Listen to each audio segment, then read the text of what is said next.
The redirection. You stand at a point where the life behind you feels smaller than it used to. The habits that once felt normal don't sit the same anymore. The routines that used to make you feel grounded now feel heavy.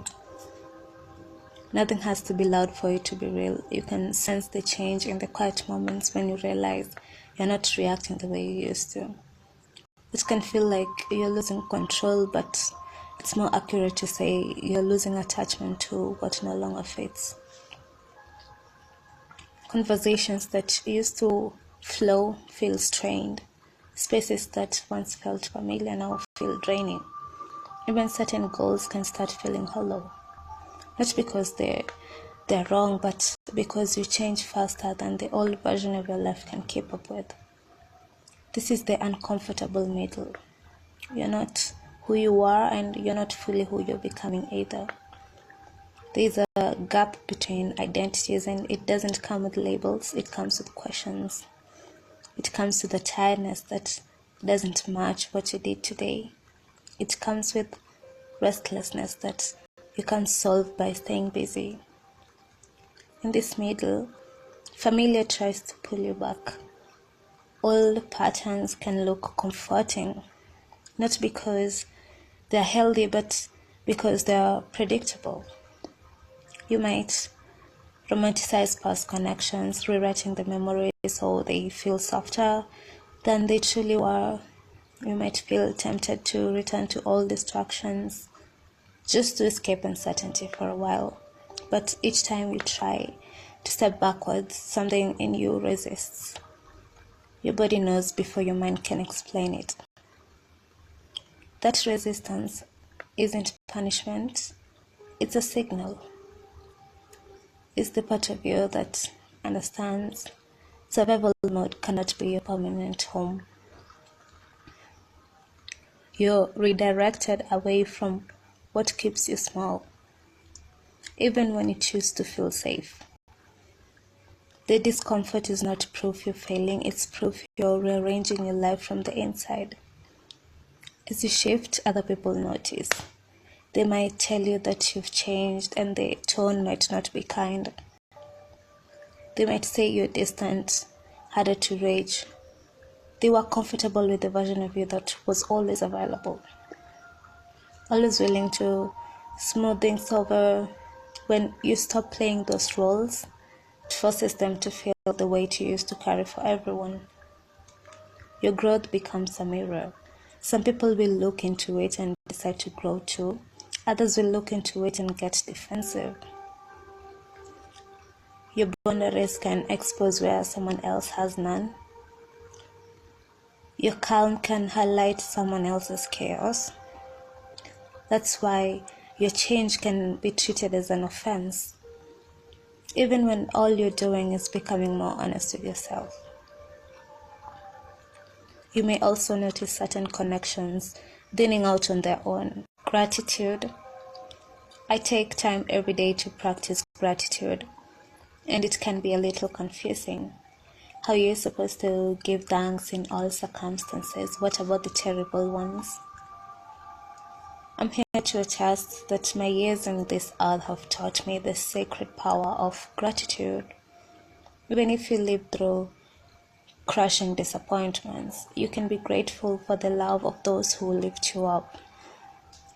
Someone who has felt the agony of a broken heart can be grateful that they still have the capacity to love and find joy in the small pleasures in life. People who've suffered terrible losses can be comforted and feel the hope that their hearts will heal and that they can love again.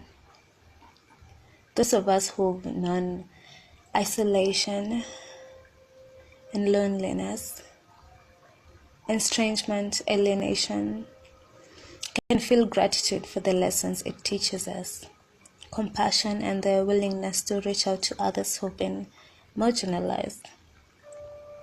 Someone who's failed maybe over and over again can find the strength to pick themselves up, to persevere, to charge a new path.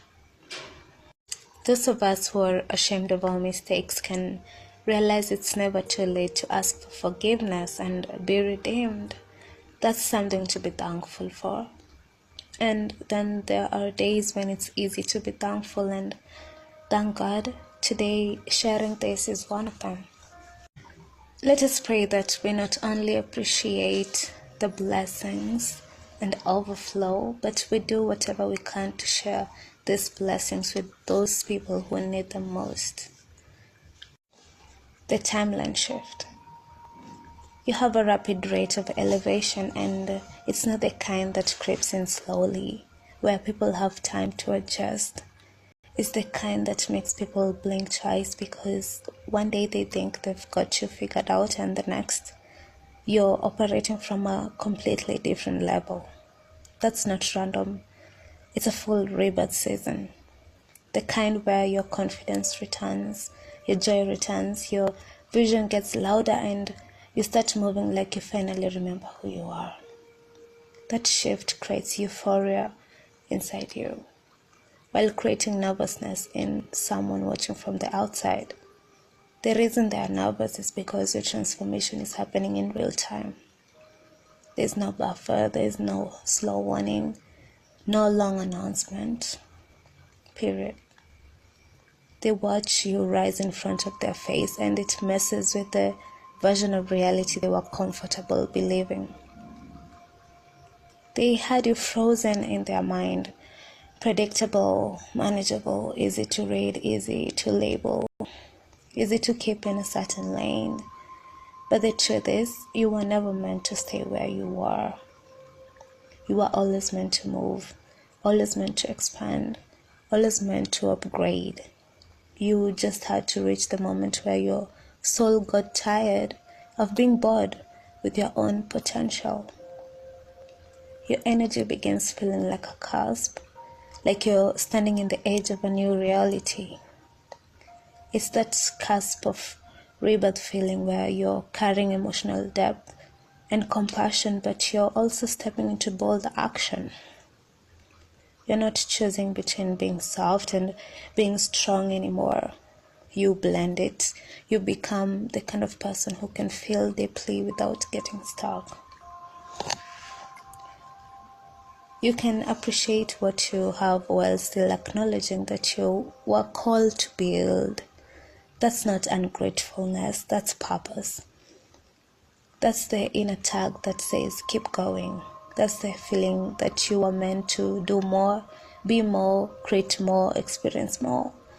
And when you follow that tag, you stop living as a spectator in your own life. This is where your routine becomes sacred. Your thoughts become important. Your discipline becomes your protection. Because a rapid rise doesn't happen by accident. It happens when you combine the long-time grind with the moment of bold action. That becomes your energy. Steady work behind the scenes, the decisive moment at the right moment. You're not just a dreamer, you're a doer. You're not just inspired, you're structured. You don't just imagine a new life, you actually build it. It's also clear that money and stability are tied to this elevation. There's a practical outcome to your transformation. This isn't just a feel-good glow up. This is that I'm becoming the kind of person who can hold more glow up, more responsibility, more visibility, more income, more leadership, more success. You learn how to do the daily craft with how to stay disciplined, how to invest time consistently, how to walk the long home. That Knight of Pentacles energy matters because it shows the truth. Your rise is sustainable. It's not a flash. It's not a quick hit. It's not a moment you'll follow the next month. It's structured, and that makes them nervous too. You don't just wake up and become powerful. You become powerful by choosing your habits. You become powerful by choosing your mindset. You become powerful by choosing your boundaries. You become powerful by choosing transitioning away from what's draining you and toward what's elevating you. Leaving one show, arriving at another, and being recognized for it. When someone sees you doing that, it confronts them, especially if they've been stuck in the same patterns for years. Some of them are genuinely intrigued and inspired. They want to know where your wisdom comes from. They want to know how you know what to do. They want to know how you're learning so fast, pivoting so cleanly, moving so confidently. And honestly, part of the secret is you listen to your intuition. You don't just collect information, you apply it. So you're the type of person now, once you get that little nudge that something's off, you cannot let it go until you've seen every angle, every receipt, every piece of context. It's like people really thought they could move funny around you, lie to your face, spin a story, and you were just gonna sit there and eat it. But once you clock that something wasn't adding up, that inner investigator in you woke up and they're over there like, wait, who even is this person? What appears effortless to outsiders is the result of disciplined focus, internal discernment, and unwavering commitment to mastery. People assume they can watch, imitate, and achieve the same results, but they will never grasp the depth of your craft. You are not ordinary, you are a singular force, crafted with precision and purpose. They see the surface, the smooth execution, the confidence that radiates from every gesture. What they do not see is the hundreds of unseen hours, the repeated failures, the sacrifices, and the relentless pursuit of excellence. They think it's easy, but ease is the byproduct of preparation, consistency, and love for the process. Your ease is a reflection of mastery. Your mastery is your signature, and no one can replicate what's uniquely yours. They scratch their heads and wonder, how does this person continue to deliver at such a high level? The truth is, it's not just a skill, it's identity. You embody your craft. It flows through you naturally. Others cannot mimic what is inseparable from who you are. They're chasing shadows while you move in substance. This is why your presence is magnetic. People gravitate towards your energy, your output, your expertise. They're drawn because you're authentic. You do not perform for recognition. You create because creation is an extension of your soul. You carry the energy of someone who's already won. Your life has become proof that rising is possible regardless of starting position. You demonstrate that unfavorable odds do not determine final outcomes. People watch you and realize excuses lose their power in your presence. You're a living evidence that perseverance changes trajectories. Your faith evolved beyond belief into knowing. You do not just hope that things will work out. You aligned your life with higher truth and worked accordingly. That alignment transformed you internally before it showed externally. You became rooted, stable, and unshakable. People sense that you're protected, guided, and disciplined by something greater than ego. That awareness commands respect without intimidation. Because of this, people understand instinctively that you're not someone to be played with. Boundaries are felt, not explained. You do not threaten, you do not posture. Your presence alone establishes order. Forgive, not for them, for you.